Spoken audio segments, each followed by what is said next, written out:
So I wanted to try the life force sustain of this new strategy that everyone is talking about.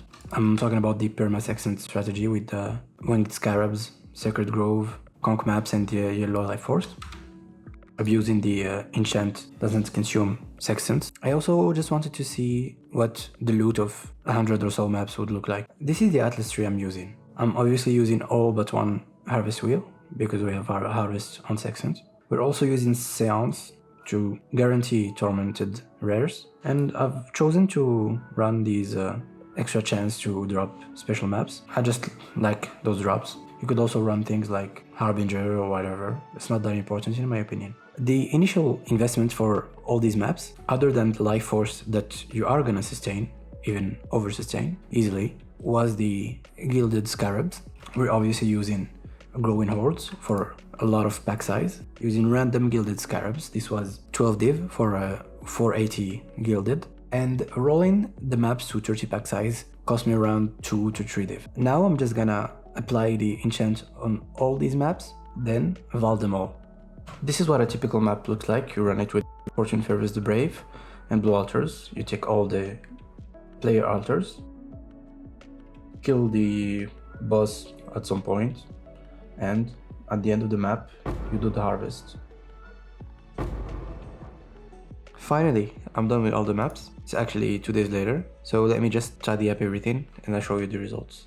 Here we are. So first let's talk about sustain. As you can see, we over-sustained Life Force by 20k, and I think this is the lower end. I got quite unlucky with my corruptions. I think you can easily over-sustain by 10% or more. The Chaos for Fortune Favors the Brave, we over-sustained as well. What I did is I put 360 Chaos on my dump tab, then I removed them at the end, and this is what was left. Most of this Chaos came from Sanctum, so don't forget to run your Sanctums. Then the Mausoleums, these are all non-corrupted, non-mirrored Mausoleum, so we over-sustain by quite a bit. Now let's talk about profit. First of all, we have the Winged Scarabs. We got 366 Winged Scarabs, which is a little bit more than 3 map because of the duplication altars. These are worth 9 for 1 div or 7 for a divination and ambush. You could just sell them like this or try and transform them into ambush and divination, but these are gonna be worth 40 to 45 div. Then we have the Conqueror maps. We got 137 Conqueror maps, which is also more than 1 per map because of the altars and the Atlas tree. These you can easily sell for 30c each on TFT, which is around 16.5 divinations. Then we also got a few Elder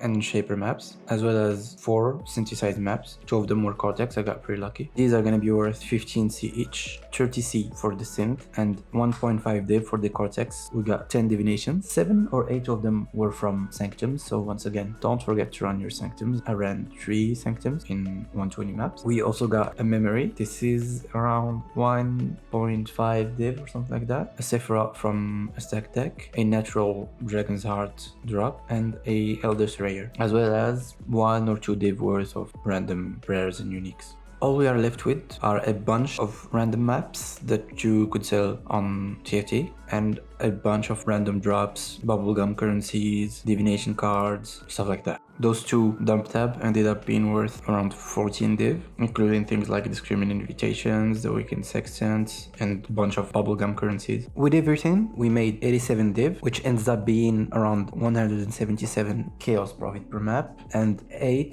little bit more than 8 div per hour if you can do 12 maps an hour. So even if let's say you aren't as lucky as me and you only have like 7 div from random divination drops and the Sanctum, you still are around 8 div an hour. So the 8 div an hour number people are throwing around is pretty accurate in my opinion. The life sustain is not an issue, and most of the money comes from things that won't drop in price, like the Winged Scarabs and the Conch maps.